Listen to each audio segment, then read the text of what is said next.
ছাত্র বন্ধুরা, পর্দার আড়ালের সম্মানিতা মা ও বোনেরা, আমি সকলের প্রতি শ্রেণী মোতাবেক শ্রদ্ধা, ভালোবাসা ও স্নেহ জ্ঞাপন করছি। আসুন আমরা সকলে মিলে আল্লাহ তাআলার দরবারে শুকরিয়া আদায় করি। আমরা সকলে পড়ি আলহামদুলিল্লাহ।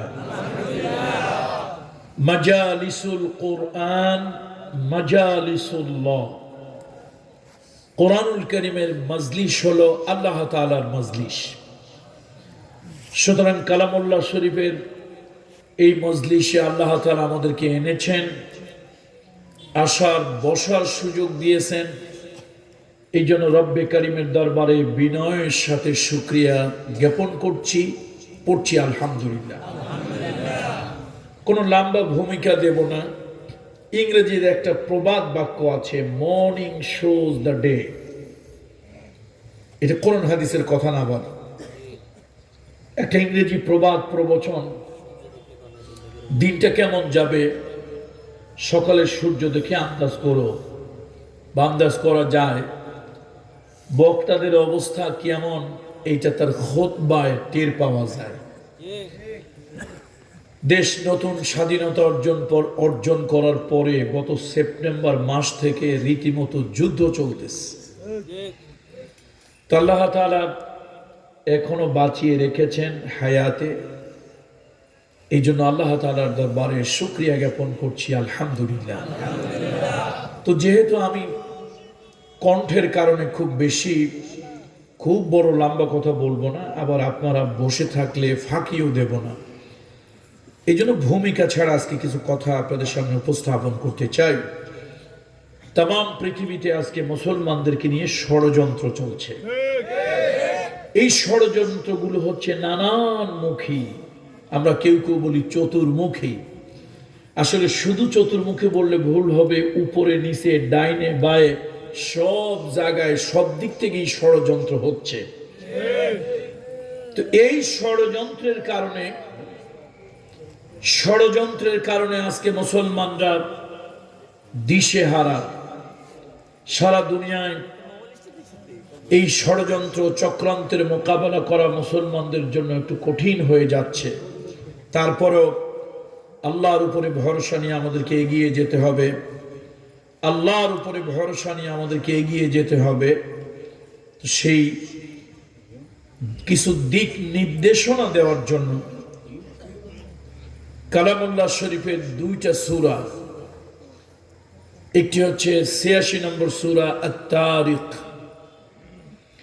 এই সূরা তারিক এর থেকে ৩ টুকরা আয়াতে কারিমা তেলাওয়াত করেছি। আবার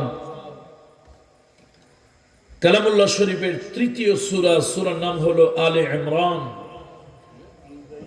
এই সূরার ৫৪ নম্বর আয়াতে কারিমা তেলাওয়াত করেছি। এই যে দুই জায়গা থেকে তেলাওয়াত করলাম, সূরা দুইটা হলো কথা প্রায় একরকম। আল্লাহ তাআলা কালামুল্লাহ শরীফের ৮৬ নম্বর সূরা আত-তারিক, এই জায়গায় আল্লাহ তাআলা বলছেন, ইন্নাহুম ইয়াকিদুনা কাইদা। নিশ্চয় তারা চাল চালছে, চক্রান্ত করছে, গভীর ষড়যন্ত্র। ওয়া আকিদু কাইদা। এই ষড়যন্ত্র চক্রান্তের মোকাবেলায় আমি আল্লাহ তাআলা কৌশল অবলম্বন করি।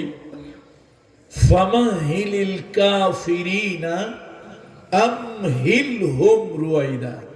সুতরাং হে নবী, আপনি কাফেরদেরকে একটু অবকাশ দিন, তাদেরকে একটু ছেড়ে দিন। অর্থাৎ তারা যা করতেছে তা করতে দিন। সময় একদিন আসবে আমি আল্লাহ তাআলা যখন পাকড়াও করব। ইন্না বাতশা রাব্বিকা লাশাদীদ। আপনার রবের পাকড়াও বড় কঠিন। কালামুল্লাহ শরীফের তৃতীয় সূরা আলে ইমরান, এই সূরার ৫৪ নম্বর আয়াতে কারিমা, ওয়া মাকারাল্লাহ।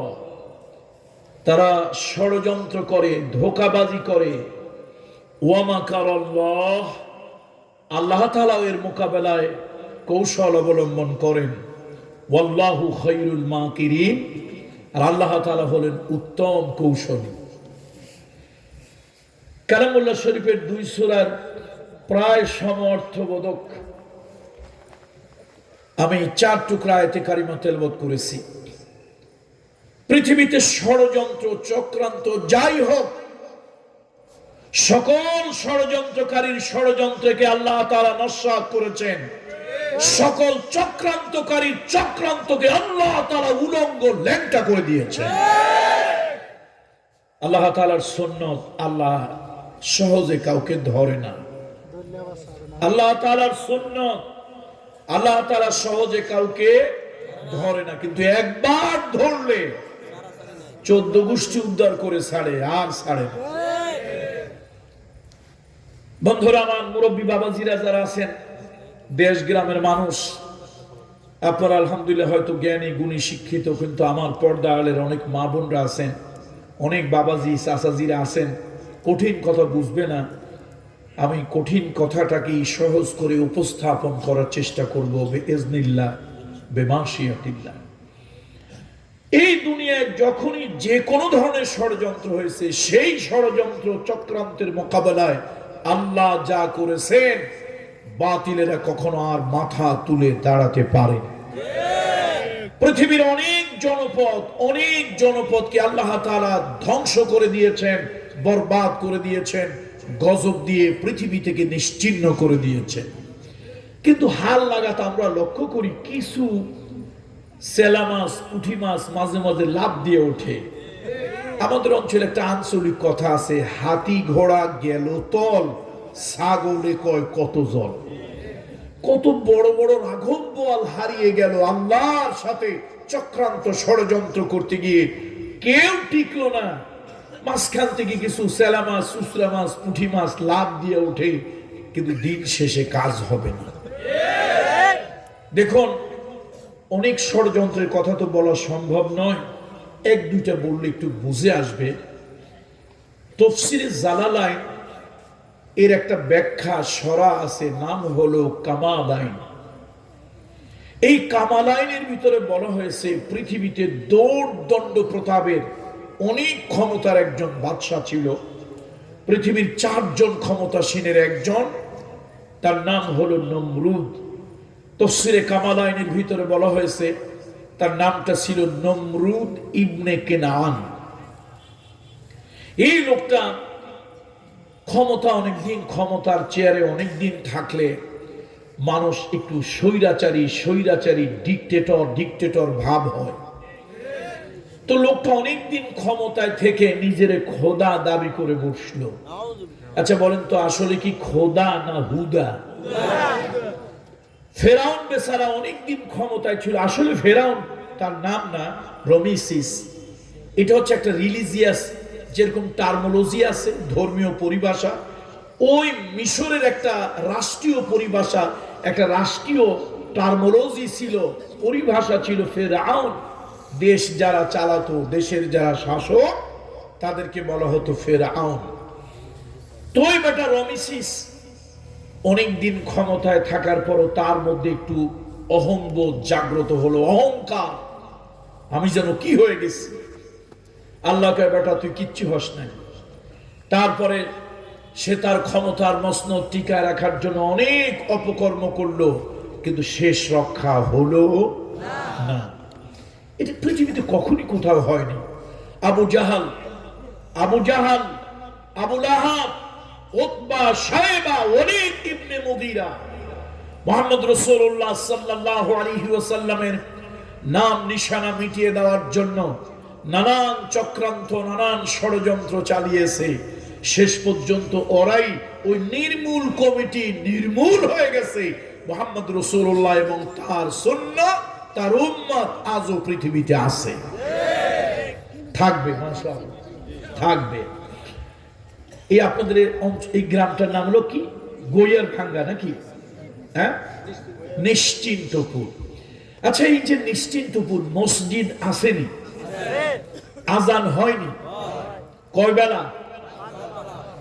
ভয়ের কিছু নাই, লজ্জা শরমের কিছু নাই, পাশ ফেলের কিছু নাই, কোন ধরনের দ্বিধা দ্বন্দ্ব লজ্জা ছেড়ে আমার সাথে বলেন। আচ্ছা, আজানের প্রথম আওয়াজ, প্রথম কালিমা, প্রথম শব্দ লফজটা কি? মাশাআল্লাহ। দ্বিতীয়টা বলেন তো? আশহাদু আল্লা ইলাহা। তৃতীয়টা বলেন তো? মাশাআল্লাহ। আল্লাহ আপনাদেরকে আরো বেশি সম্মানিত করুন, আপনাদের স্মৃতিশক্তি আল্লাহ তাআলা বাড়িয়ে দিন। তৃতীয়টা কি বলছিলেন? আশহাদু আন্না মুহাম্মাদুর রাসূলুল্লাহ সাল্লাল্লাহু আলাইহি ওয়াসাল্লামের সাক্ষ্য প্রদান করলেন। আচ্ছা, এটা কি শুধু মুখে হয় না মাইকেও হয়? তাহলে বোঝা গেল 1450 বছর আগে রাসূলুল্লাহ দুনিয়া থেকে চলে গেছে, তার সাক্ষ্য এখনো এই গইয়ার ভাঙ্গা আর কি নিশ্চিন্তপুর এখনো হয়। কিন্তু যে নির্মূল কমিটি নির্মূল করার চেষ্টা করছিল, আচ্ছা তাদের কারো নাম কি হয়? ভুলে ভালে, ভুলে ভালে এক বেচারা মাইক ধরে বলে ফেলছে আশহাদু আন্না আবা জাহেল রাদিয়াল্লাহু। ভুলে ভালে বলে ফেলছে।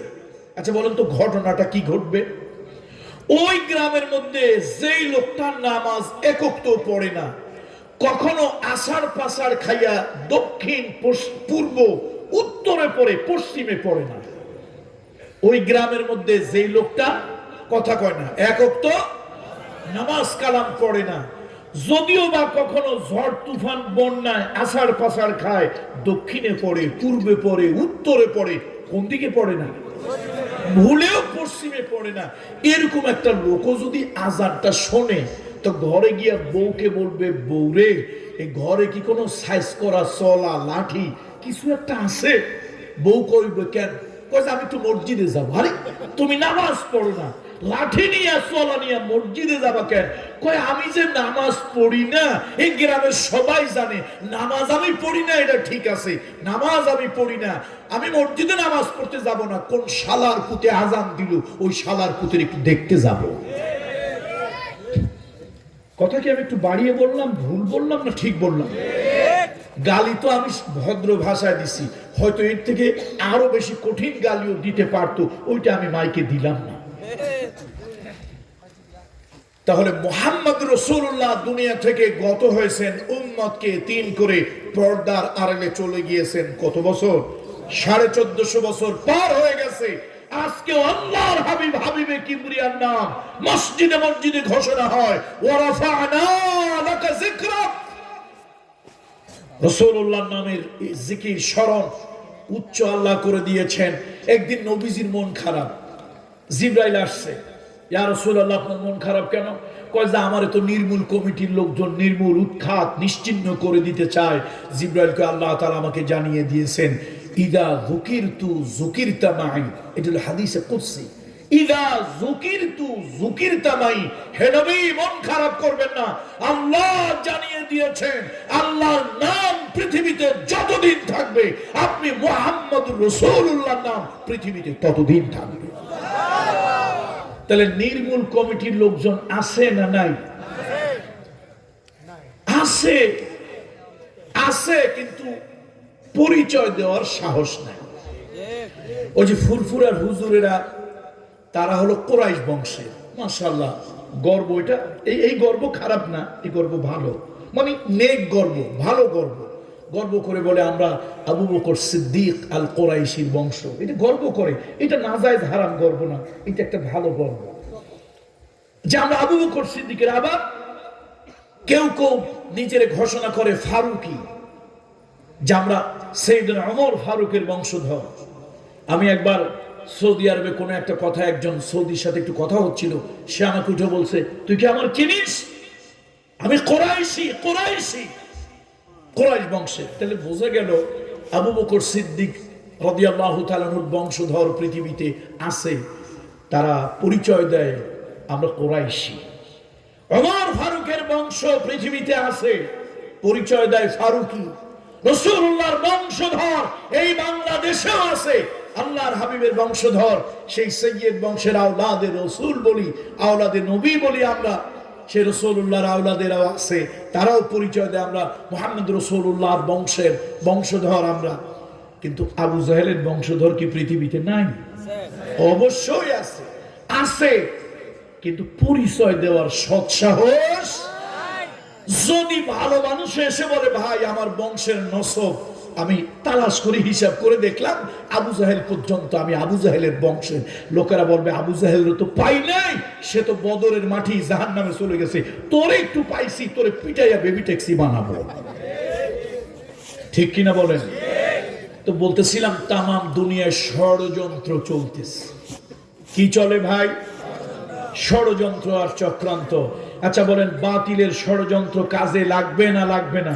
নস্যাৎ হয়ে যাবে। বাতিলের পরিকল্পনা চক্রান্ত নস্যাৎ হয়ে যাবে। আমার আল্লাহ যা পরিকল্পনা করেন তাই হবে।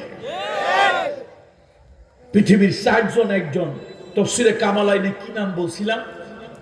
হ্যাঁ না, নমরুদ ইবনে কিনান, এটা হলো কামালাইনের কথা, জালালাইনের সরা।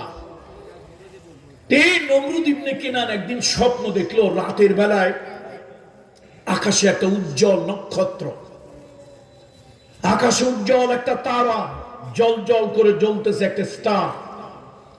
সেই তারকার আলোতে গোটা দুনিয়া আলোকিত হয়ে গেছে। কিন্তু ওই তারকার নিচে একটু অন্ধকার এসে নমরুদের রাজসিংহাসন অন্ধকারে ঢেকে গিয়েছে, কবরের মতো অন্ধকার, আমাবস্যা রাতের মতো ঘুটঘুটে অন্ধকার, অন্ধকারে ভরে গেছে নমরুদের রাজপ্রাসাদ, রাজসিংহাসন। সকালবেলা নমরুদ উঠে চিন্তা করে, কি দেখলাম, কি দেখলাম, জল্পনা কল্পনা দিলের মধ্যে দেখলাম কি? তাফসীরে জালালাইনের হাসিয়ার ভিতরে এসেছে, আমরা আমাদের ছাত্র জীবনে পড়েছি, ওস্তাদের আমাদেরকে পড়িয়েছেন, স্বপ্ন হলো ৩ প্রকার। বলেন তো স্বপ্ন কয় প্রকার? একটি হলো হাদিসুন নফস, কল্পনা প্রসূত স্বপ্ন। তাসওয়িলুশ শয়তান, শয়তান মানুষের ঈমান আমল ধ্বংস করার জন্য, মিসগাইড করার জন্য নানান ধরনের স্বপ্নের উদ্বেগ করে। আর একটা হচ্ছে রুইয়ায়ে হক, সত্য দর্শন। এর আর একটা নাম হলো ইশারাতুম মিন ইনদিল্লাহ, এটা আল্লাহর পক্ষ থেকে ইশারা। ৩ ধরনের স্বপ্ন। কখনো কখনো কাফের বেদিনও সত্য স্বপ্ন দেখে। যেমন ৮০ দশকের ঘটনা, বাংলাদেশে একজন উঁচু মাপের একজন বুজুর্গ ব্যক্তি এসেছিলেন। তিনি হলেন ভারতের স্বর্ণ মন্দিরের দেবতা ছিলেন ডক্টর শিব শক্তি স্বরূপজি। পৃথিবীর যত বিখ্যাত বিখ্যাত বিশ্ববিদ্যালয় আছে, ওই বিখ্যাত বিশ্ববিদ্যালয় একটা সম্মানজনক ডিগ্রি দেয় ধর্মতত্ত্বের উপরে। ওই ডিগ্রিটার নাম হলো ডক্টর অফ ডিভাইনিটি। বলেন, ডক্টর অফ ডিভাইনিটি। এই ডিভাইনিটির উপরে ডক্টর শিব শক্তি স্বরূপজি 4টা প্রধান ধর্মের গ্রন্থ, তার মধ্যে কুরআনুল কারীম আছে, এগুলো নিয়ে অ্যানালাইসিস করলেন, থিসিস করলেন। সেই থিসিসের আলোকে উনি ডক্টরেট ডিগ্রি লাভ করলেন। আল্লাহু আকবার।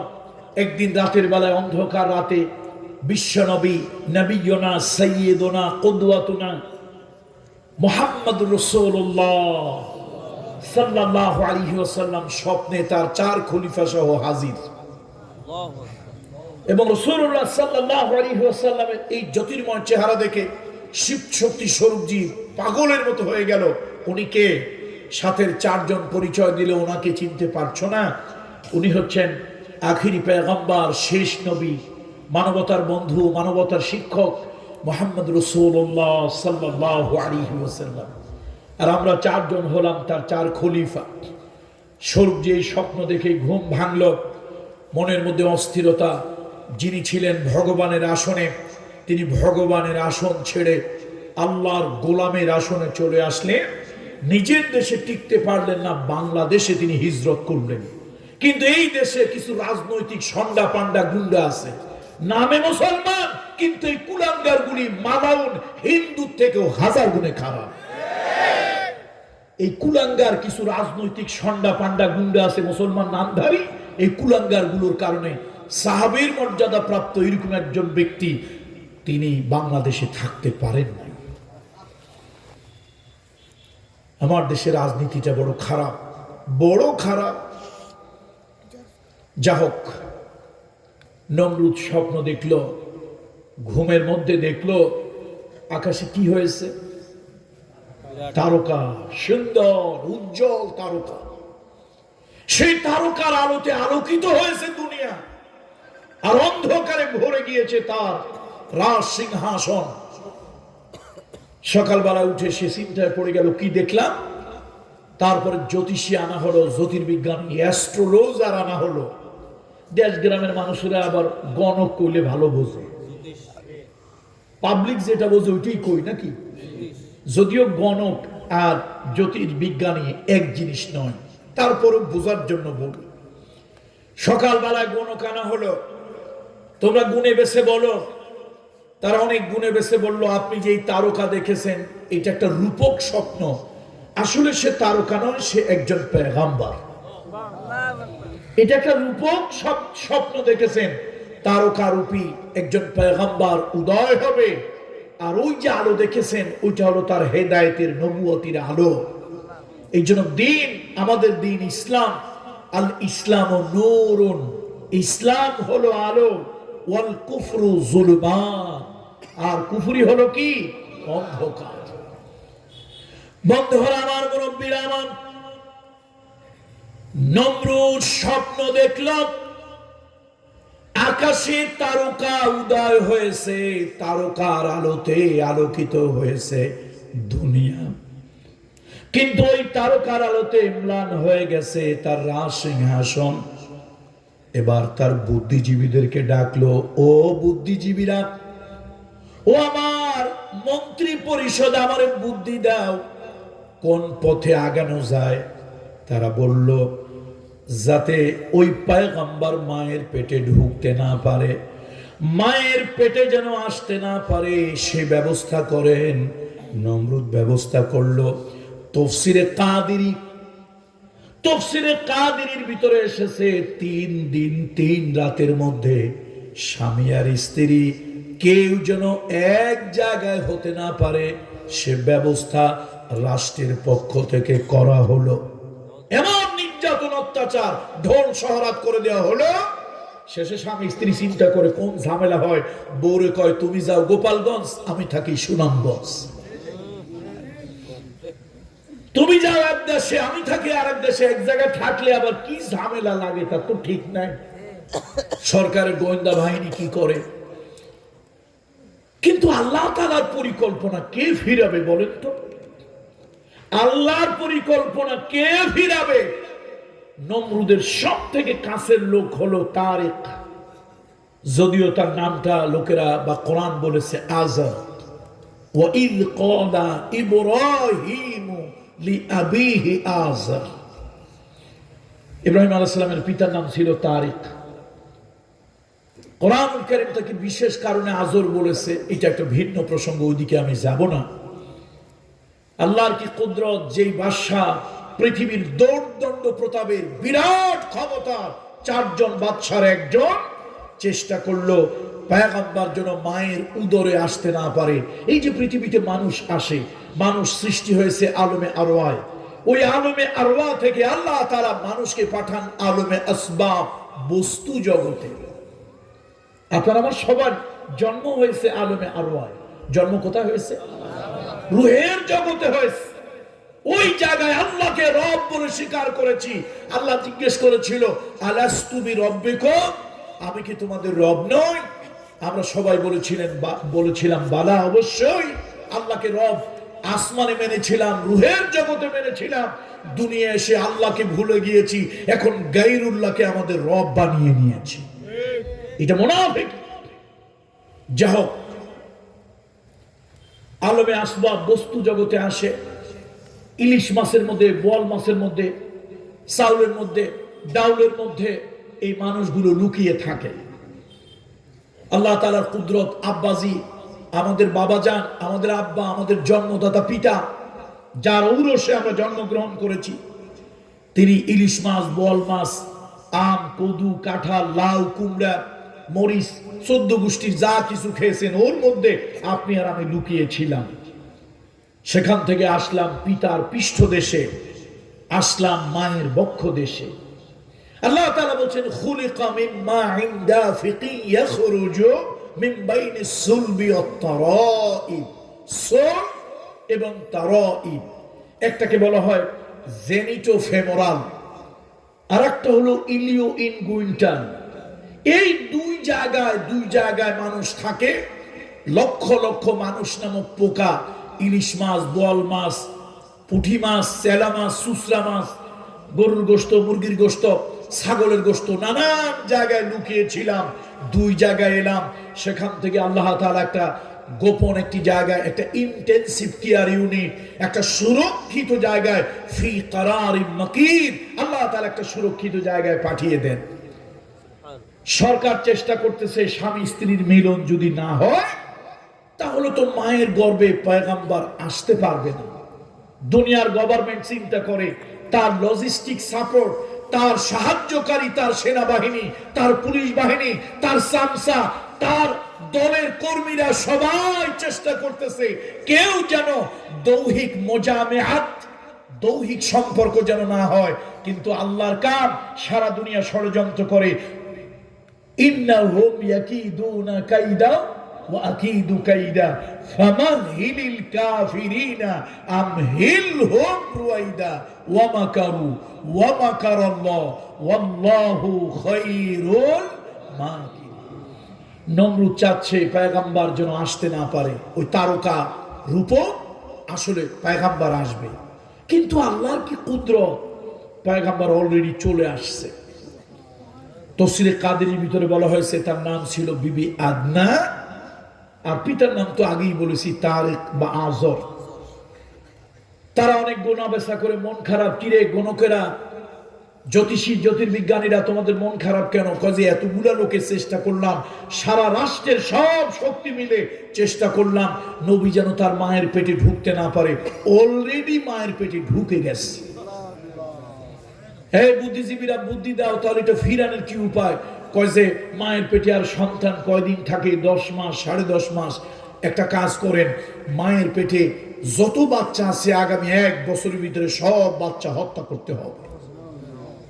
এই শুরু হইলো ক্ষমতা ধরে রাখার জন্য হত্যা। প্রথম হত্যা ইন্ডিভিজুয়ালি, ব্যক্তি স্বার্থে প্রথম হত্যা করেছিল হাবিল কাবিল। আমরা শুনি নাই? হাবিল কাবিল প্রথম নিজের লোভের কারণে, লাভের কারণে প্রথম হত্যা হয়েছিল। এই রাষ্ট্রীয়ভাবে হত্যা শুরু হলো ডিক্টেটর, স্বৈরাচারী ক্ষমতা ধরে রাখার জন্য। এবার ক্ষমতার মসনদ পাকাপাকি করার জন্য শুরু করলো মানুষ হত্যা।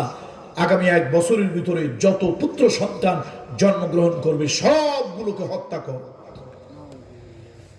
বেবিলনিয়ার সুমেরিয়া, উর নামক নগরী, ইব্রাহিম খলিলুল্লাহকে আসতে বাধা দেবে।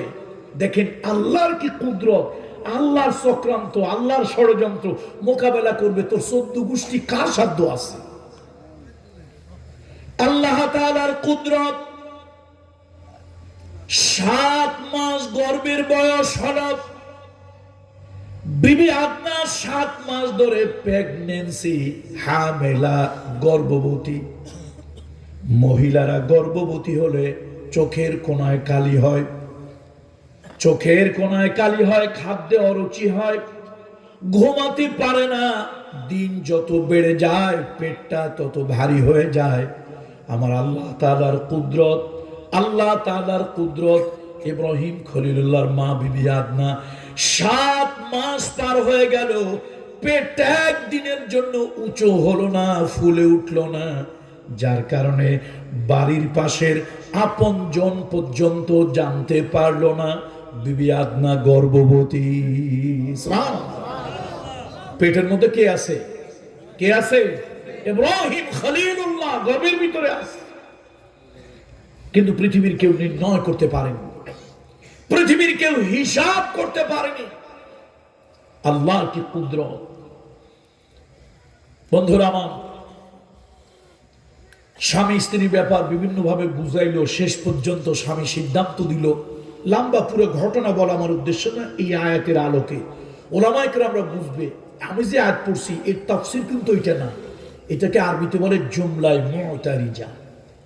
এটা নাজায়েজ না, আল্লাহ নিজেও জুমলায়ে মুতারিজা বলেছে। সূরা লোকমানের ভিতরে আল্লাহ নিজেই বলেছে, এই দুনিয়ার জগৎ বিখ্যাত একজন ওয়াইজিন, একজন বক্তা, তার মতো বক্তা, সৌভাগ্যবান বক্তা সৃষ্টি জগতের মধ্যে কমই হয়েছে। সে বক্তার নাম হলো হযরত লোকমান আলাইহিস সালাম আলাইহির রাহমা।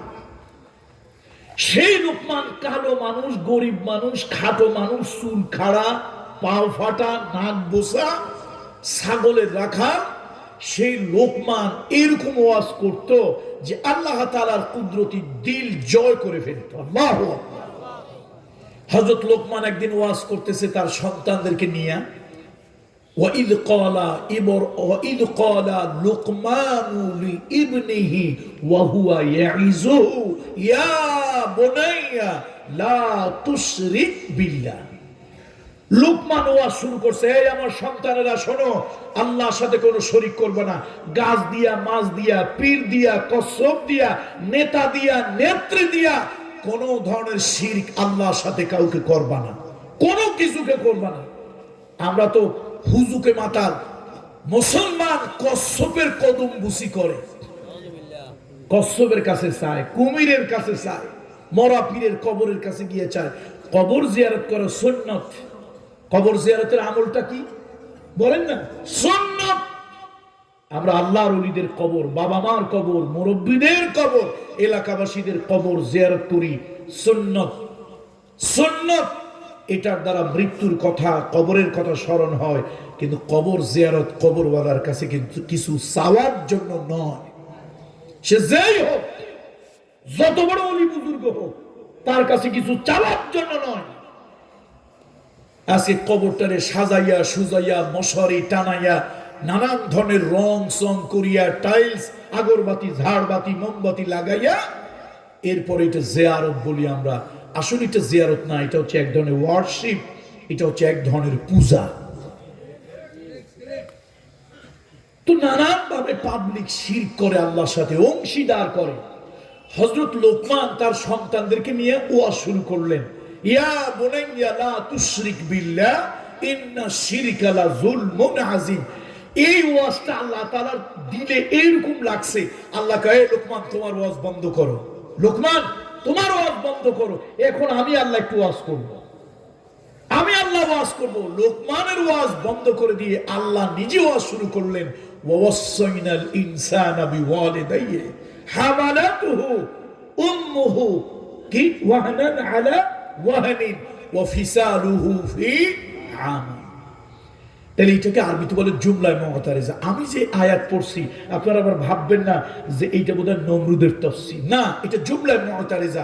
বুঝানোর জন্য ওই আয়াতের আলোকে আমি কথা নিয়ে আসছি। বলছিলাম ষড়যন্ত্র করলো, কারে আসতে দেবে না পৃথিবীতে? আল্লাহর পয়গম্বর ওই যে আকাশে উদয় হয়েছে ওইটাকে আসতে দেবে না, মায়ের পেটে ঢুকতে দেবে না। আল্লাহ তাআলা মায়ের গর্ভে আনলেন। এবার সরকারি দলীয় লোকজন চিন্তা করলো, বুদ্ধিজীবীরা বুদ্ধি দিল, যদি মায়ের পেটে গিয়েও থাকে 1 বছরের বেশি লুকিয়ে থাকতে পারবে না। আগামী 1 বছরে দেশে যত পুত্র সন্তান জন্মগ্রহণ করবে সব হত্যা করতে হবে। এটাই সিদ্ধান্ত হলো। তফসিরে কাদিরি আমি পড়েছি, উর্দুতে লেখা একটা তফসির। সেই কাদিরি তফসিরের ভিতরে এসেছে, বাড়ি বাড়ি গিয়ে গভর্নমেন্টের লোকজন লাম লিস্টি করে, তালিকা প্রণয়ন করে, কোনোভাবে কোনো নারী গর্ভবতী হলে সে যেন আত্মগোপন করে থাকতে না পারে, লুকিয়ে রাখতে না পারে। অর্থাৎ গভর্নমেন্টের লোকের কাছে যেন জানে তারা যে অমকের বউ গর্ভবতী হইছে। কিন্তু বিবি আদনা 7 মাস হয়ে যায়, পেট উঁচা হয় না, বমি হয় না, চোখের কোণে কালি হয় না, আপন মহিলারাও বুঝতে পারলো না সে গর্ভবতী। সিদ্ধান্ত হলো দূরে কোথাও চলে যাবে, নির্জন জায়গায় গিয়া বাচ্চা প্রসব করবে। যদি পুত্র হয় হত্যা করবে, আর কন্যা হলে কোলে নিয়ে চলে আসবে। মা চলে গেলেন, প্রসব বেদনা শুরু হলো। আল্লাহ তার উপরে রহম করলেন, একটা পুত্র সন্তান জন্মগ্রহণ করলো। এত সুন্দর সন্তান দেখে মার চোখ দিয়ে পানি আসলো। এমন সুন্দর সন্তান আমি কেমন করে জবাহ করব, এই সন্তান কেমন করে গলা টিপে হত্যা করব, এই সন্তান আমি কেমন করে মাটি চাপা দিয়ে মারব, আমার পক্ষে কোনোটাই করা সম্ভব নয়। মা সিদ্ধান্ত নিলেন, বিবি আদনা সিদ্ধান্ত নিলেন, এই গুহার মধ্যে সন্তানটাকে রাখবেন, ডালপালা দিয়ে মুখটা বন্ধ করবেন, এরপরে চলে যাবেন। সবার চোখ ফাঁকি দিয়া প্রতিদিন একবার তিনি আসবেন, সন্তানটাকে দুধ খাওয়াবেন। ভাগ্য যদি ভালো হয় সন্তানটা বাঁচবে, তকদীর যদি খারাপ হয়, ভাগ্য যদি খারাপ হয়, কোনো হিংস্র প্রাণী খেয়ে ফেলবে অথবা একা একা মরে যাবে। হিংস্র প্রাণীতে খেয়ে ফেলুক অথবা মরে যাক, কিন্তু আমি মা হইয়া নিজের হাতে মারতে পারবো না। বিবি আদনা মনটা খারাপ করে বাড়ি চলে গেল। আজর মনে মনে ভাবলো, নিশ্চয় পুত্র সন্তান হয়েছে আর গলা টিপে হত্যা করেছে, এই জন্য মনটা খারাপ। কিন্তু আল্লাহ তাআলার কুদরত, বিবি আদনা প্রতিদিন একবার যায় সন্তানকে দুধ খাওয়ানোর জন্য। তিনি লক্ষ্য করে দেখেন ছোট্ট বাচ্চা, সদ্য প্রসূত নবজাতক, দুইটা আঙ্গুল মুখের মধ্যে দিয়া চুষতেছে আর ঘুমাচ্ছে। মা যখন দুধ খাওয়ানোর জন্য আঙ্গুল টেনে বের করলো, লক্ষ্য করলো এক আঙ্গুলের ডগায় মধু লাগানো, আর এক আঙ্গুলের ডগায় দুধ লাগানো। তিনটা বাচ্চাকে আল্লাহ তাআলা কুদরত দিয়ে খাওয়াইছেন। তাদের ফিজিক্যাল গ্রোথ, শারীরিক প্রবৃদ্ধি আল্লাহ তাআলা দিয়েছেন। একজন হলো বিবি মারিয়াম। মাঝে মাঝে তার কাছ থেকে রিজিক আসতো, খালু জিজ্ঞেস করতো মারিয়ামকে, এ মারিয়াম তুমি এগুলো পাইলা কই? কয় হাদা মিন ইনদিল্লাহ, এগুলো আমার আল্লাহর পক্ষ থেকে রিজিক। আল্লাহ যারে চায় বেগাইরে হিসাবে রিজিক দেয়। তিনটা বাচ্চাকে আল্লাহ তাআলা রিজিক, গায়বী রিজিক দিয়েছেন। এগুলো খেয়ে তাদের ফিজিক্যাল গ্রোথ, শারীরিক প্রবৃদ্ধি এত বেড়েছে যে তাদের অ্যাকচুয়াল এজ, তাদের প্রকৃত বয়স কত এটা দেখে নির্ণয় করা যেত না। বিবি মরিয়াম, হযরত ইব্রাহিম খলিলুল্লাহ, আরেকজন হলো সাদ্দাত।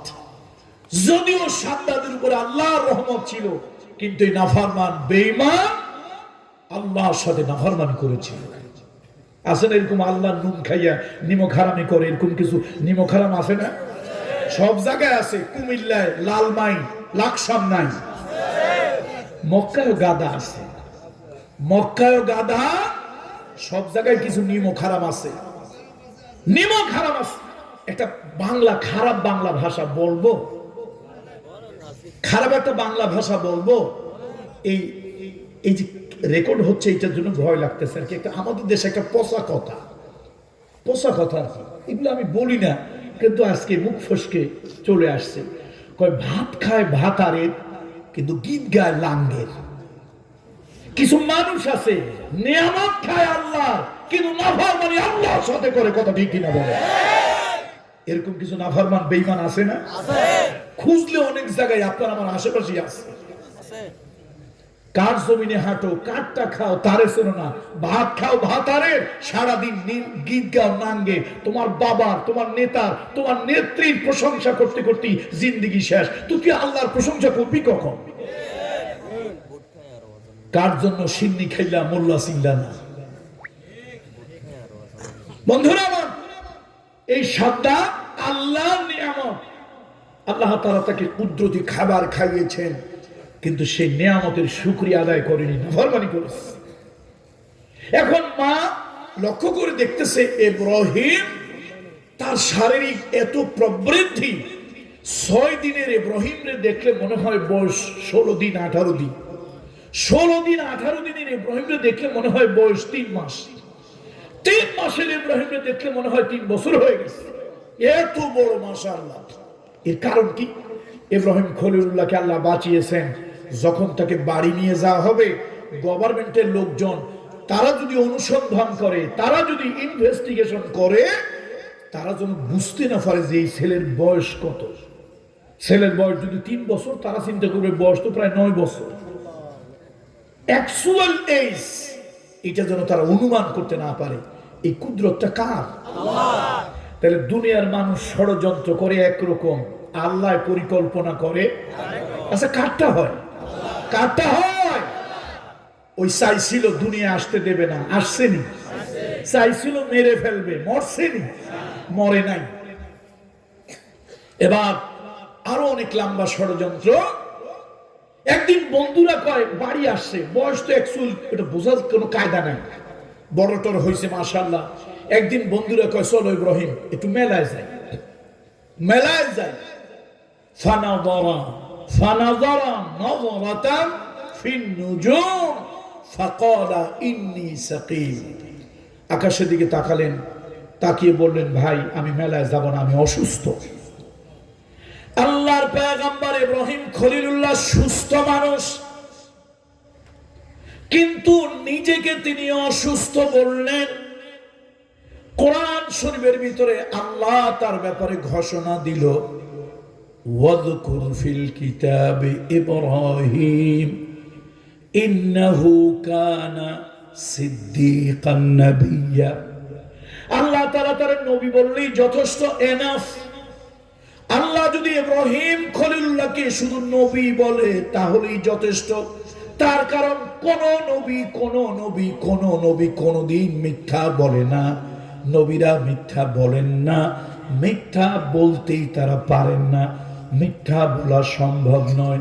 নবীদের চরিত্র হলো পুত পবিত্র, হুসনে খুলক, উত্তম চরিত্র আল্লাহ তাআলা তাদেরকে দিয়েছেন। ইব্রাহিম খলিলুল্লাহ তিনি ছিলেন সুস্থ, অথচ তিনি বললেন অসুস্থ। আর আল্লাহ বললেন তিনি হলো সত্যবাদী নবী। সুবহানাল্লাহ। আপনারা কি আমার কথা শুনতেছেন তো? তিনি হইলেন সুস্থ, কিন্তু বললেন তিনি কি?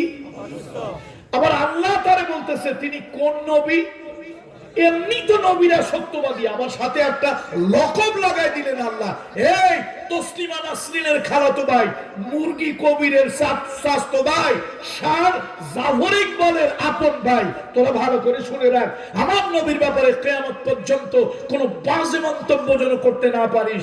এই জন্য আমি নবী সুস্থ ছিল, অসুস্থ বলেছে, আমি আল্লাহ সাক্ষ্য দিতেছি তিনি সত্যবাদী। নবী হইল সুস্থ, বললেন অসুস্থ, আল্লাহ কি কয়? সত্যবাদী। তাহলে নিশ্চয় একটা পেশ আছে। সুস্থ মানুষ নিজের অসুস্থ বলে, আর আল্লাহ তারে কি বলে? সত্যবাদী বলে। ব্যাপারটা হলো জাতি ছিল শিরকের ভিতরে, বেদাতের ভিতরে, সন্ত্রাস নৈরাজ্যের ভিতরে ডুবেছিল, আর নবীরা হলেন জাতির অভিভাবক। সুতরাং জাতি যখন শিরক, বেদাত, সন্ত্রাস, নৈরাজ্য, হানাহানি, রাহাজানি এবং ইত্যাদির ভিতরে ডুবে থাকে, ওই জাতির অভিভাবকরা কখনো মানসিকভাবে সুস্থ থাকতে পারেন না। বিগত 15.5 বছর কে কোন দল করেন আমি জানি না। আমি তাফসীর মাহফিলে কোন দলীয় এজেন্ডা নিয়ে আসি নাই। আল্লাহর কসম, কোন দলকে ডুবানোর জন্য আর কোন দলকে উঠানোর জন্য আসি নাই, সত্য কথা বলার জন্য এসেছি। বিগত 15.5 বছর দেশে জুয়া হয়েছে, ক্যাসিনো হয়েছে, তারপরে প্রস্টিটিউশন চলেছে, মদের বার চলেছে, যত বাধা তাফসীর মাহফিলগুলোতে। এদেশে আলিয়ার আলেম বলেন, কওমির আলেম বলেন, বিগত 15.5 বছর বাংলাদেশে সব থেকে বেশি নির্যাতিত হয়েছে আলেম সমাজ। উমাইয়া, যেরকম উমাইয়া ছিল একটা মক্কার একটা নেতা ছিল। উপরটা মানুষের মতো হলো, উপরটা দেখতে মানুষের মতো হলো, ভিতরটা ছিল একটা আস্ত জানোয়ার, ইতর একটা জানোয়ার, নিষ্ঠুর, বর্বর। সাইয়েদনা বেলালের মতো একটা মানুষ, সেই সাইয়েদনা বেলালকে মরুভূমির ভিতর দিয়ে যখন তিনি হাঁটতেন তার পা ফেটে ঝরঝর করে রক্ত পড়তো।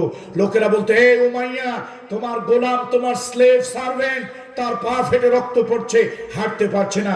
উমাইয়া বলতো, অত দরদ দেখাইও না, আমি হইলাম তার মাস্টার, আমি হইলাম তার মালিক, আমি হইলাম তার প্রভু। আমার পায়ে জুতা মোজা, গোলামের পায়ে, স্লেভ সার্ভেন্টের পায়ে যদি জুতা মোজা থাকে, তো গোলাম আর মনিবের পার্থক্য, ডিসপ্যারিটি, বৈষম্য কোথায় থাকে? সুতরাং এত মায়া কান্না দেখাইও না, গোলাম গোলামের মতো থাক, মনিব মনিবের মতো থাক। নাউজুবিল্লাহ বলবেন না? সেই অমানুষটা বাহিরে দেখতে মানুষ হলো, ভিতরে অমানুষ। সাইয়েদনা বেলালকে উত্তপ্ত বালুর উপরে, উত্তপ্ত সূর্যের নিচে চিৎ করে শোয়া রেখেছে, বুকের উপর একটা বড় পাথর চাপা দিয়ে বলেছিল, বেলালকে, বেলাল, লাত, মানাত, উজ্জা, হুবল, এই সকলের দেবতার প্রতি মানানো। বেলাল বলেছিল, না, আমি আল্লাহ তাআলার উলুহিয়াত, রুবুবিয়াত, মুহাম্মদ রাসূলুল্লাহর নবুয়ত স্বীকার করছি, আমি তো এক আল্লাহর প্রতি সাক্ষ্য দিচ্ছি, আহাদুন আহাদ। সাইয়েদনা বেলালের বুকের উপরে যেরকম পাথর চাপা দেওয়া হয়েছিল, বিগত 15.5 বছর এদেশের আলেমদের বুকের উপরে পাথর চাপা। হাজার কাজে বাধা নাই, যত বাধা মাহফিলে। আর নেতার তো দেশে অভাব নাই, নেতার তো অভাব নাই। পাতি নেতা, সাথী নেতা, ছোট নেতা, বড় নেতা, উটকো নেতা, সুটকো নেতা, নেতার তো অভাব নাই। মাহফিল কমিটি তাদের হাত পা ধরে তোয়াজ করতে করতে যান শেষ। তারপরে আবার কত ধরনের হুমকি, এই তোদের হুজুরদের বলে দিস ওয়াজের নামে যেন রাজনীতি না করে। তো আমার বিশ্বনবী রাষ্ট্র চালাতে পারেন, বিশ্বনবীর পরে আবু বকর সিদ্দিক খলিফা হতে পারেন, আবু বকর সিদ্দিকের পরে ওমর ইবনুল খাত্তাব খলিফা হতে পারেন, ওমর ইবনুল খাত্তাবের পরে উসমান জিন্নুরাইন খলিফা হতে পারেন, উসমান জিন্নুরাইনের পরে আলী রাদিয়াল্লাহু তাআলা খলিফা হতে পারেন। তারা রাষ্ট্র চালাচ্ছেন, তাদের পার্লামেন্ট, তাদের বঙ্গভবন, তাদের সেক্রেটারিয়েট, তাদের গণভবন ছিল মসজিদ। আর আমার দেশে এখন আইন হয়েছে মসজিদে আর মাহফিলে রাজনীতি বলা যাবে না। রাষ্ট্র সম্পর্কিত নীতি মসজিদে আর মাহফিলে যদি না বলি তো বলবো কোথায়? টয়লেটে গিয়ে বলবো? আর কথায় কথা কয়টা নাকি গণতন্ত্রের দেশ। আরে ঢাকা বিশ্ববিদ্যালয়ে অল্প কিছুদিন ভাই আমরাও ডেমোক্রেসির ছাত্র ছিলাম, রাষ্ট্রবিজ্ঞান পলিটিক্যাল সায়েন্সের ছাত্র ছিলাম। ডেমোক্রেসির মানে কি? তুমি কথা বলতে পারবে, আমি বলতে পারবো না। তুমি যা বলবা তা রাইট, আমি যা বলবো তাই রং। তোমার রাজনীতি করার অধিকার আছে, আমার নাই। তোমার হেডম দেখানোর অধিকার আছে, আমার নাই। তুমি মিছিল করতে পারবে, আমি পারবো না। তুমি প্রতিবাদ করতে পারবে, তুমি আমাকে মারতে পারবে, আমি কাটতে পারবো না। এর নাম যদি হয় ডেমোক্রেসি, এই পলিটিক্যাল লিডাররা ভালো করে শুনে রাখ, এর নাম যদি হয় ডেমোক্রেসি, তোদের ডেমোক্রেসিকে জুতা পেটা করে বঙ্গোপসাগরে নিক্ষেপ করি। এটা কিসের সাথে ডেমোক্রেসি? কিসের ডেমোক্রেসি? এটা তো ডেমোক্রেসি না, এটা ডিক্টেটরশিপ, স্বৈরতন্ত্র। আপনিও কথা বলবেন, আমিও কথা বলবো, আপনারও কথা বলার অধিকার, আমারও কথা বলার অধিকার আছে। আপনার যেরকম অধিকার আছে, আই হ্যাভ অলসো রাইটস, আমারও তো অধিকার আছে।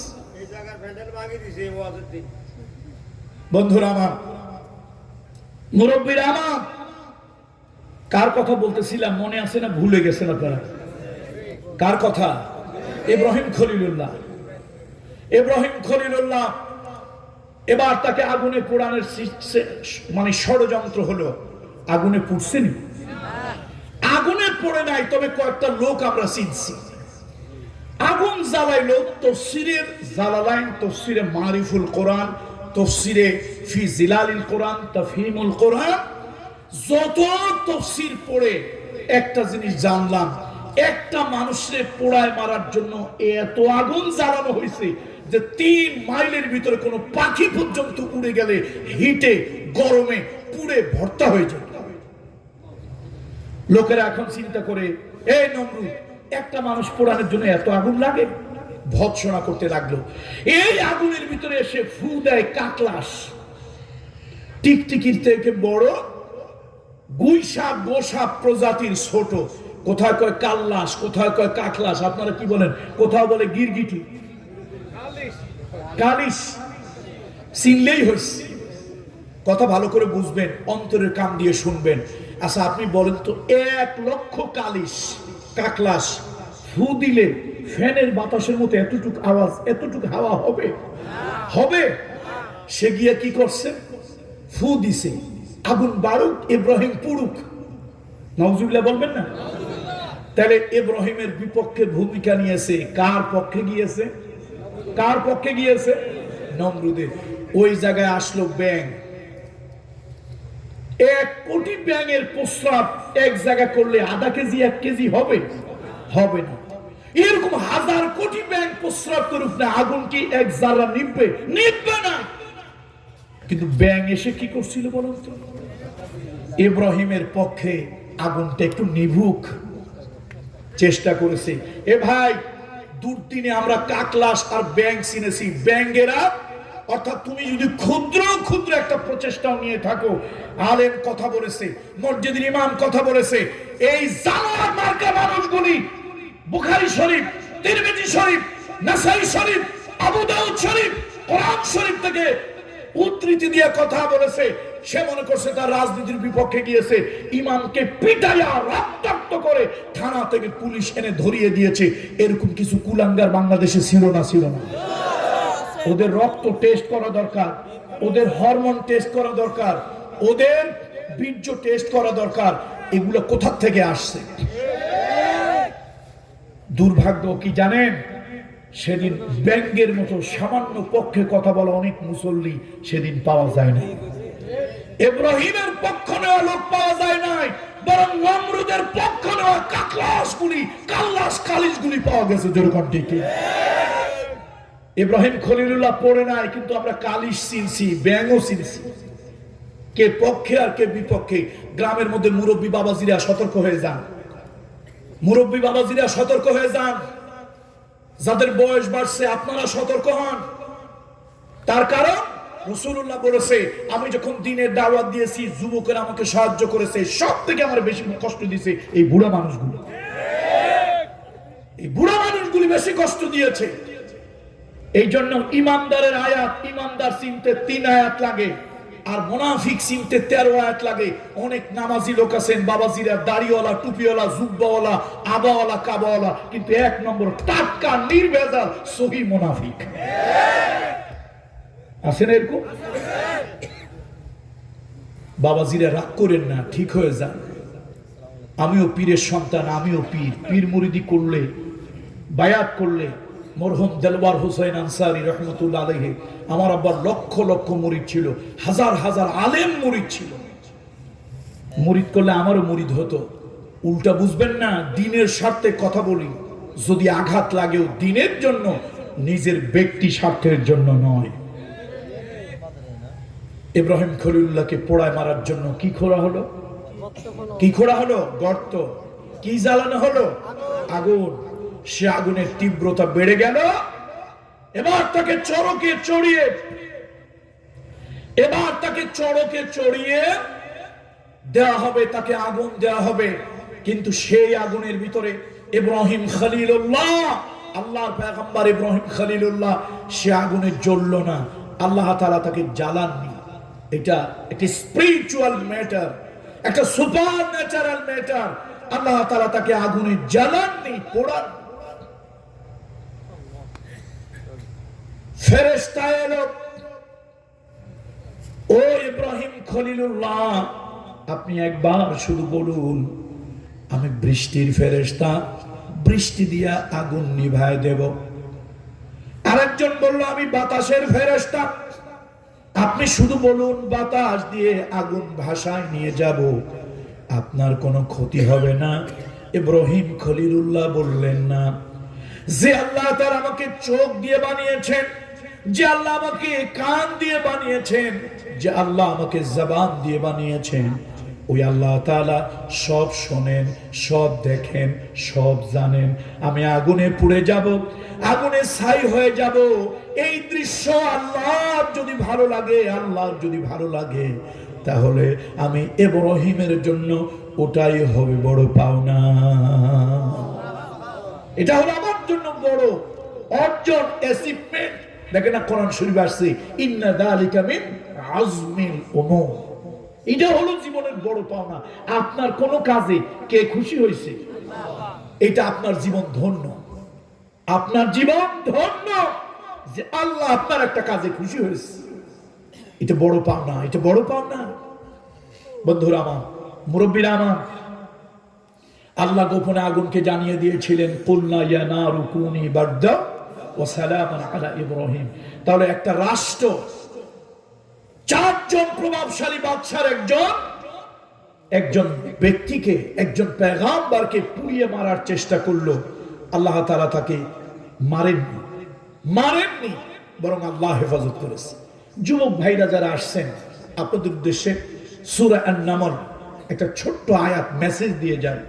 যুবকরা যারা আসছেন, ইন্না ইব্রাহিমা কানা উম্মাতান কানিতান লিল্লাহি হানিফা ওয়া লাম ইয়াকু মিনাল মুশরিকিন।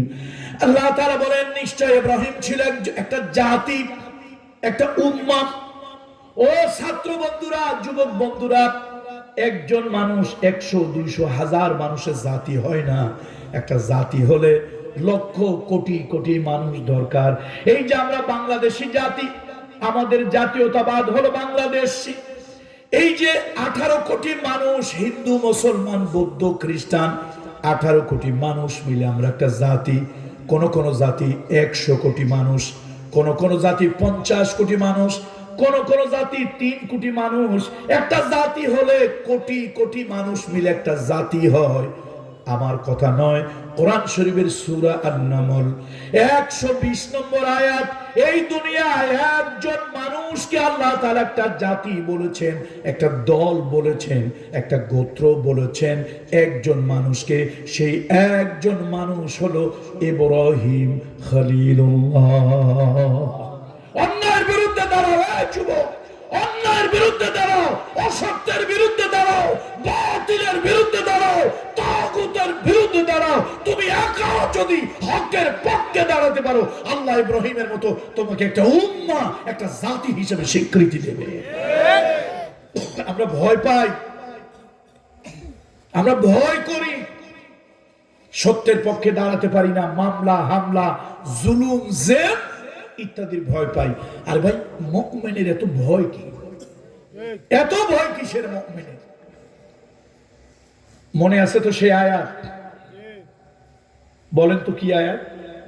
ইন্নাহুম ইয়াকিদুনা কাইদাও ওয়া আকিদু কাইদা ফামাহিলিল কাফিরিনা আমহিলহুম রুয়াইদা ওয়া মাকারু ওয়া মাকারু ওয়া মাকারাল্লাহ ওয়াল্লাহু খায়রুল মাকিরিন। তাহলে ওরা ষড়যন্ত্র করছিল, টিকছে না নস্যাৎ হয়ে গেছে? টিকেছে না নস্যাৎ হয়ে গেছে? এরকম একটা ষড়যন্ত্র করেছিল ফেরাউন মুসা আলাইহিস সালামকে মারার জন্য। মুসা মানে পয়গম্বরকে মারার জন্য। এ ভাই, ভালো করে শোনেন, স্বৈরাচারীরা ক্ষমতা ধরে রাখার জন্য ভিন্ন মতের মানুষদেরকে হত্যা করে, এই সুন্নত চালু করেছে ফেরাউন আর নমরুদ। ওদের প্রেতাত্মা যারা, তারাও ভিন্ন মতের মানুষকে গুম করে, খুন করে, আয়না ঘরে ঢুকায়। জোরে বলেন ঠিক ঠিক। কোরআন শরীফ আমার সামনে, কোরআন শরীফ আমার সামনে। আমি আল্লাহর কসম, আল্লাহর কসম, আল্লাহর ইজ্জত ও জালালের কসম, আমি কোন রাজনৈতিক ব্যক্তিকে আঘাত করার জন্য বলছি না, আল্লাহর কসম। কোরআন শরীফ আমার সামনে, তাফসীর খুলে দেখেন। শুধুমাত্র এক ফেরাউন ভিন্ন মতের বনি ইসরাইলের 25,000 সন্তানদেরকে জবাহ করেছে। কত হাজার? কোরআন সাক্ষী। কোরআনের থেকে বড় ইতিহাস পৃথিবীতে কি আছে? আমরাও দেখি বর্তমান দুনিয়ায় অনেক রাজা বাদশারা, মন্ত্রী, এমপিরা তাদের ক্ষমতা ধরে রাখার জন্য হাজারো মানুষকে ক্রস ফায়ার, গুম, খুন, হত্যা। ভিন্ন মত হলেই তাকে গায়েব করে দাও, গুম করে দাও, হত্যা করো। ফেরাউন তার মাসনদ টিকায় রাখার জন্য বনি ইসরায়েলের 25,000 যুবককে মানে পুত্রকে শিশুকে হত্যা করলো। এবার তার বুদ্ধিজীবীরা বুদ্ধি দিল, আপনি যে দেশটা পুরুষ শূন্য করতেছেন, দেশে পাহাড় কেটে রাস্তা বানানো লাগবে, তারপরে নদীর পানি প্রবাহ আনা লাগবে, অন্য দেশের সাথে যুদ্ধ লাগলে যুদ্ধ করতে হবে। সেখানে কারা করবে? এই বুড়ো মানুষও পারবে না, মহিলারাও পারবে না। এরপর শয়তানটা আর একটু বুঝ হইল, এই বুদ্ধিজীবীদের বুদ্ধিতে বুঝ হইল, বলো ঠিক আছে, তাহলে এই বছর থেকে 1 বছর পুত্র বাঁচায় রাখবো, 1 বছর পুত্র হত্যা করব। তারপরে এখনো হত্যা করার মানসিকতা এখনো মাথা থেকে দূর হয়নি। আচ্ছা আপনি বলেন, 25,000 লোক হত্যা করেছিল, তার মধ্যে কি মুসা আলাইহিস সালাম ছিল? তার মানে তারা যারে হত্যা করার জন্য 25,000 লোক হত্যা করলো, আল্লাহ তারে বাঁচায় রাখছে। আল্লাহ তাআলা মুসা আলাইহিস সালামের মাকে মুসা আলাইহিস সালামের মাকে ওহী দিলেন। কোরআন শরীফের 28 নম্বর সূরা, সূরার নাম হলো কাসাস। আমি আপনাদেরকে অনুরোধ করতেছি, একটু সম্ভব যদি হয় 28 নম্বর সূরার 3, 4, 5, 6, 7, 8, 9 এই আয়াতগুলো একটু বাড়ি গিয়া তাফসীর পড়বেন। আল্লাহ তাআলা কোরআন শরীফে বলতেছে, ওয়া আওহাইনা ইলা উম্মি মূসা আন আরদিহি ফাইযা খিফতি আলাইহি ফাআলকিহি ফিল ইয়াম্মি ওয়ালা তাখাফি ওয়ালা তাহজানি ইন্না রাদ্দুহু ইলাইকি ওয়াজাইলুহু মিনাল মুরসালিন। আল্লাহ তাআলা হযরত মুসা আলাইহিস সালামের মা ভয় পেয়ে গেলেন। মুসা জন্মগ্রহণ করলো, কেউ জানতে পারে নাই। মুসা আলাইহিস সালামের মা ভয় পেয়ে গেলেন, কি করবেন? তার কারণ হলো, কোন পুত্র সন্তান কারো ঘরে আছে, জানতে পারলে জবা করা হয়, তাদের বাড়ি ঘর জ্বালায় পোড়ায় দেওয়া হয়, বাবা মাকে হত্যা করা হয়, বাবা মাকে মারপিট করা হয়। মুসা আলাইহিস সালামের মা ভয় পেয়ে গেলেন, কি হয় কি হয়। আল্লাহ তাআলা তার দিলের মধ্যে ওহী দিয়ে দিলেন, ও মুসার মা ভয় পেও না, আন আরদিহি, তুমি মুসাকে দুধ খাওয়াও, ফাইজা খিফতি আলাইহি, যখন তুমি ভয় পাবে, ফাআলকিহি ফিল ইয়াম্মি, সমুদ্রের ভিতরে, নদীর ভিতরে, দরিয়ার ভিতরে মুসাকে ফেলে দিও। আল্লাহু আকবার। এ মুসার মা, মুসারে হত্যা করিও না, মুসাকে মারিও না, দুধ খাওয়াইতে থাকো। যদি তুমি ভয় পাও, গভর্নমেন্টের লোকজন তোমার উপরে বুঝে গেছে, চিনে ফেলেছে, তাহলে মুসারে কি করিও? কোরআন শরীফের ভাষা, ফাআলকিহি ফিল ইয়াম্মি, দরিয়ার ভিতরে ফেলে দিও। চাচা না, গরম পানি বা চা দেন। দেখেন মুসা আলাইহিস সালামের বোন, মুসা আলাইহিস সালামের বোন একদিন দৌড়ে আসছে, মা মাগো সর্বনাশ হয়ে গেছে। কি? এই পাশের বাড়িতে সরকারি লোকজন তালাশ শুরু করছে।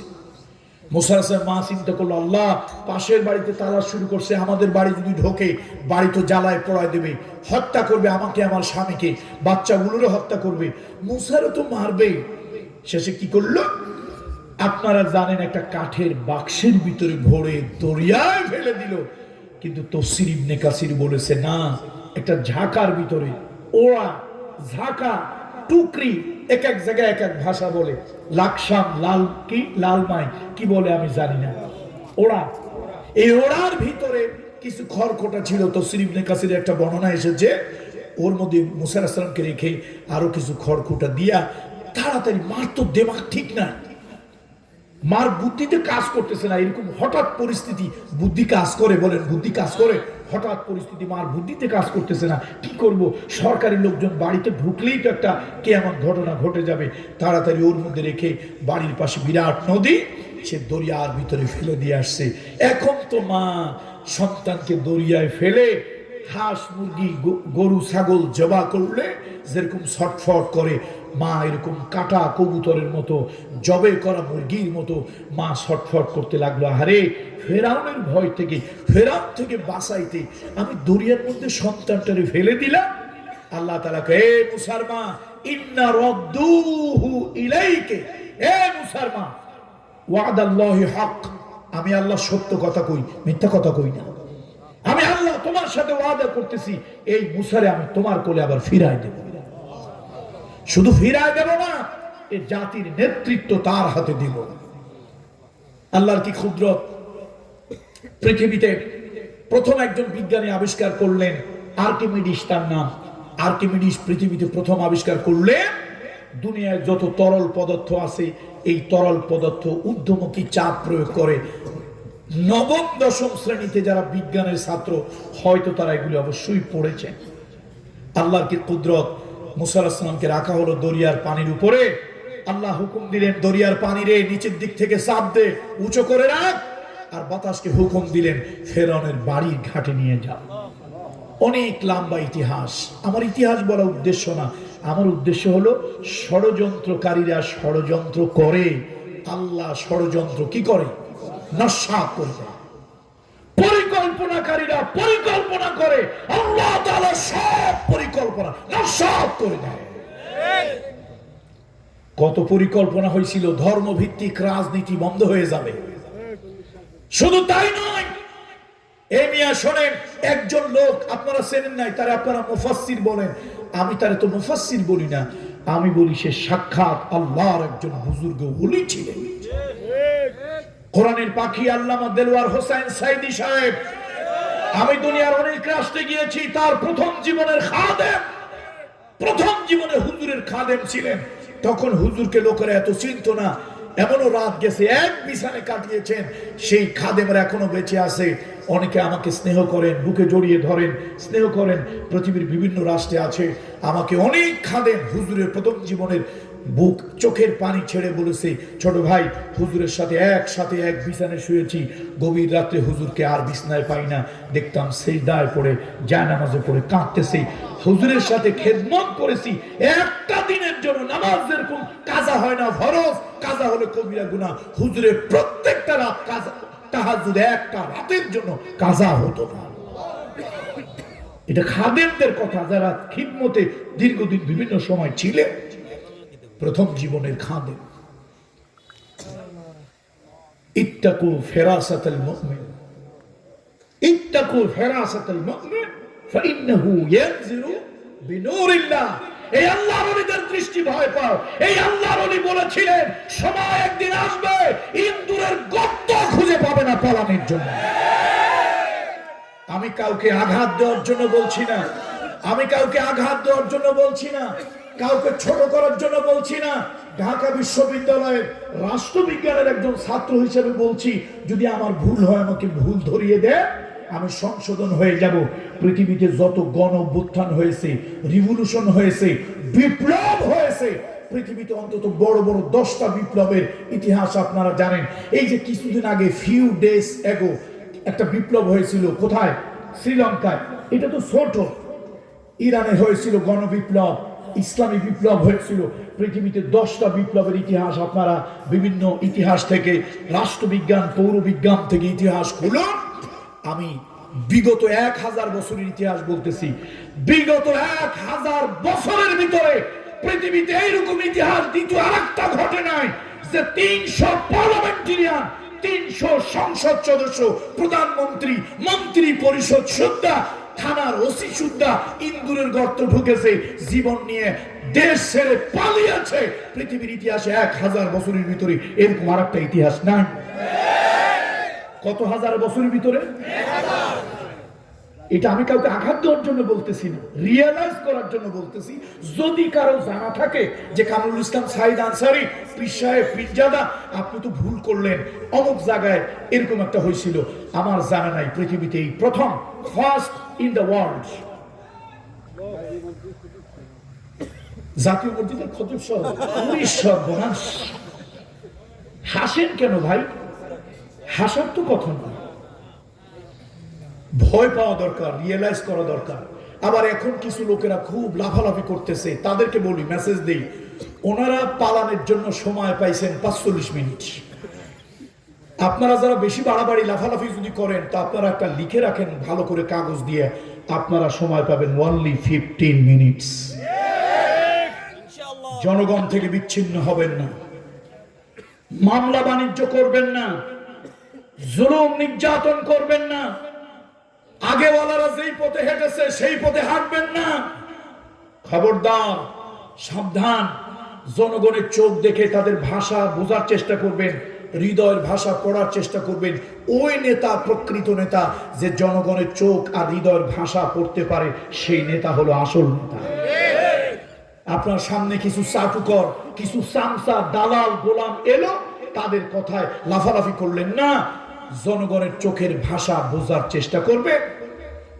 আগে ওলারা যেরকম গেছে, পরে ওলারা এরকম যাক, এটা আমি চাই না।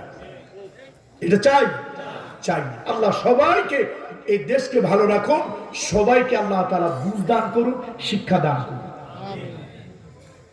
কার কথা বলতেছিলাম? না, কার কথা? মুসা আলাইহিস সালামের কথা বলতেছিলাম। মুসা আলাইহিস সালামকে কোথায় ফেলে দিয়েছে? নদীতে ফেলে দিয়েছে। মা ফেলে দিয়া কাঁটা কবুতরের মতো মা লাফাচ্ছে। আল্লাহকে, এই মুসলমান, ওয়াদাল্লাহি হক, আমি আল্লাহ তোমার সাথে একটা ওয়াদা করতেছি, শোনো, এই যে নদীতে সন্তানকে ছেড়ে দিছো, এই সন্তান ইন্না রাদ্দুহু ইলাইকি, আমি তোমার কাছে আবার এই সন্তানকে ফিরাই দেব। আল্লাহর কুদরত। মুসা আলাইহিস সালাম ভাসতে ভাসতে ফেরাউনের বাড়ির ঘাটে চলে গেল। কর্মচারীরা তাকে উঠাইলো। বিবি আসিয়া দেখে অবাক হলো। বিবি আসিয়া বুকে নিল, কোলে নিল।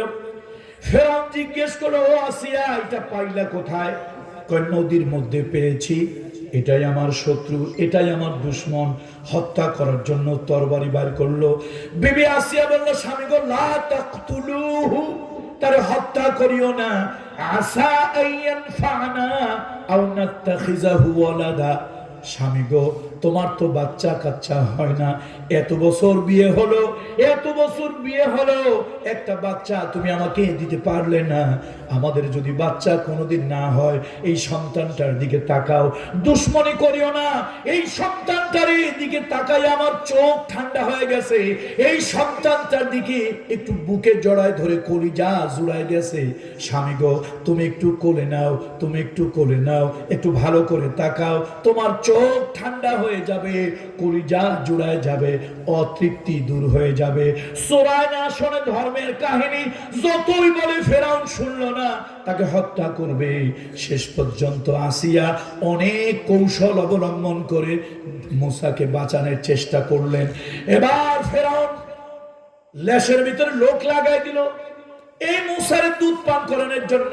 বিবি আসিয়া কয়, স্বামী গো, আমার সন্তান কারো দুধ খায় না, থামে না, খালি কান্দে। তুমি যদি আমার সন্তানটারে থামাইতে না পারো, আমার একটা বাচ্চা, ছোট্ট বাচ্চাটারে যদি থামাইতে না পারো, তোমার দেশের লক্ষ জনতা, এই জনতা যদি কোনো আন্দোলন করে, রিভলিউশন করে, এই জনতা যদি কোনো বিপ্লব করে, হাজার লক্ষ মানুষ কেমনে থামাবা? আমার সন্তান থামানোর ব্যবস্থা করো। বিবি আসিয়ার কথা ফেরাউনের কলিজার মধ্যে গিয়া শেলের মতো বিদ্ধ হয়, কিন্তু কিছুই বলতে পারে না। শেষ পর্যন্ত দেশে দেশে খোঁজা হলো। মুসা আলাইহিস সালামের বোন ফেরাউনের বাড়ির সামনে দিয়ে ঘোরে। লোকেরা জিজ্ঞেস করলো, ঘোরো কেন? কয়, তোমাদের কি অবস্থা? কয়, অবস্থা ভালো না। রাজার একটা বাচ্চা কোথা থেকে হইল তাও জানি না। এই রাজার সন্তান, সম্রাটের সন্তান, পালার জন্য কোনো ধাত্রী পাই না। ও রাজার কর্মচারীরা, আমার কাছে একটা ধাত্রী আছে, আমার জানা মতে এই ধাত্রী মহিলা বড় ভালো, কোলে নিলে বাচ্চা ঠান্ডা হয়, দুধ খাওয়াইলে দুধ, ঘুম পাড়াইলে ঘুম পাড়ে। বলল, ঠিক আছে, নিয়ে আসো। ওই বনি ইসরাইলকে ঘৃণা করে, তারপরও সন্তান বাঁচানোর জন্য বনি ইসরাইল থেকে মুসা আলাইহিস সালামের মাকে আনা হলো। মুসা আলাইহিস সালামের মা মুসাকে দেখে এবার মা অস্থির হয়ে চিৎকার দিয়ে বেহুশ হয়ে যাওয়ার কথা।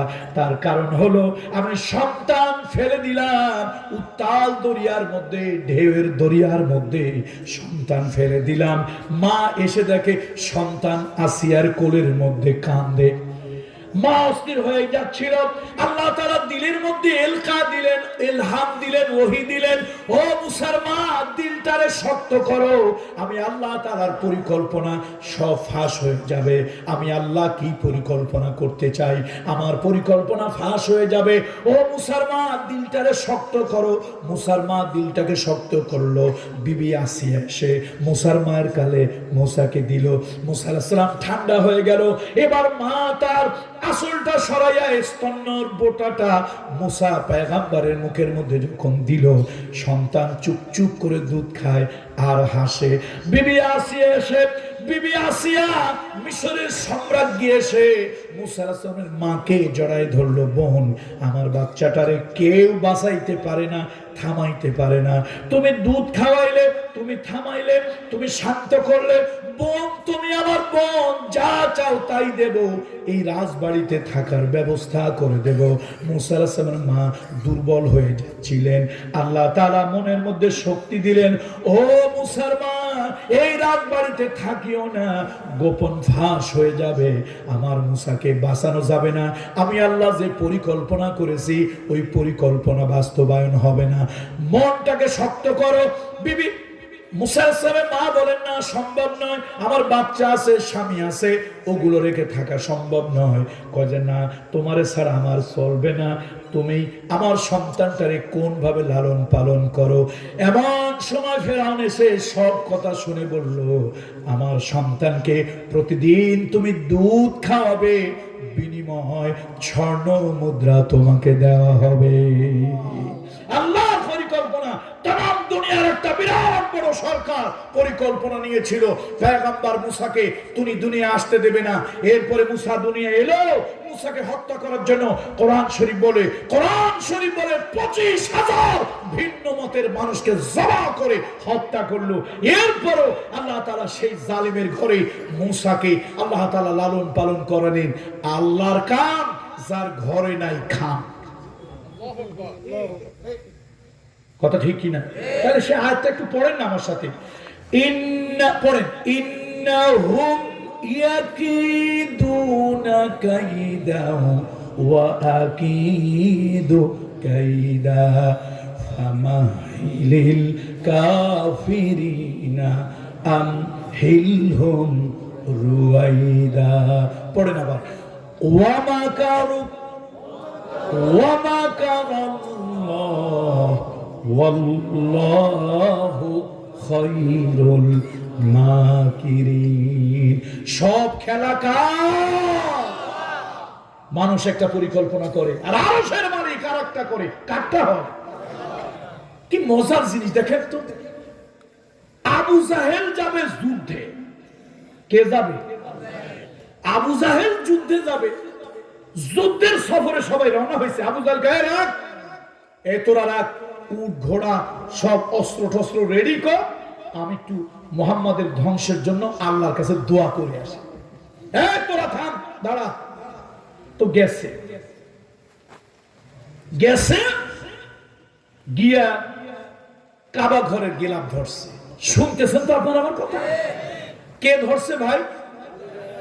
আবু জাহেল আল্লাহর ঘরের গিলাফ ধরছে, কাবা ঘরের গিলাফ ধরে কয়, এ আরশের মালিক, তোমার শত্রু মুহাম্মাদের বিরুদ্ধে লড়তে যাচ্ছি, আমাদের ভিতরে যে বাতিল তারে তুমি ময়দানে ফয়সালা করে দিবা। দেখছেন নি কথা? শুনছেন নি আপনারা? কে দোয়া করছে?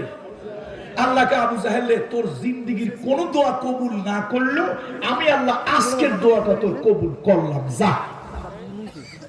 তুই যখন আমার ঘরের গিলাফ ধরে দোয়া করলি, কোন দোয়া কবুল না হলেও তোর আজকের দোয়া কবুল, তুই যা। মাশাআল্লাহ। এখন তো আবু জাহেল আসছে বদর, মদিনা মুনাওয়ারা থেকে খুব বেশি দূরে নয়, আবার ইয়াম্বু শহর থেকেও খুব বেশি দূরে নয়। ইয়াম্বু এবং মদিনা মুনাওয়ারার কাছাকাছি হচ্ছে যেই শহর, ছোট্ট সিমসাম একটা শহর, খুব পরিপাটি সুন্দর, ভালোই লাগে দেখতে। চতুর্দিকে শত শত মাইল ধুধু মরুভূমি, তার মধ্যে একটা শহর। আল্লাহ তাআলা বদরে আমারে একাধিকবার নিয়েছে। এবং সেই পাহাড় দেখেছি যেই পাহাড়ের উপরে আল্লাহ তাআলা মুসলমানদের সাহায্যের জন্য 5000 মালাইকা, আল্লাহ আকাশ থেকে 5000 ফেরেশতা অবতীর্ণ করেছিলেন। হে মুসলমান, ভয় পাইও না। আল্লাহর পক্ষে তুমি থাকো, আল্লাহ তোমার পক্ষে থাকবে। আল্লাহর পক্ষে তুমি থাকো, ফেরেশতারা তোমার পক্ষে থাকবে।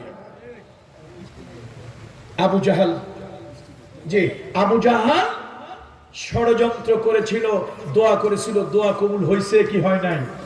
আল্লাহ কবুল করুন। ভাই, এই ছাত্ররা আপনাদের কাছে যাবে মাদ্রাসার জন্য একটু সহযোগিতা, যারা এখন মোনাজাত হবে বৃষ্টিরে যারা এত ভয় পায়, আল্লাহ জানে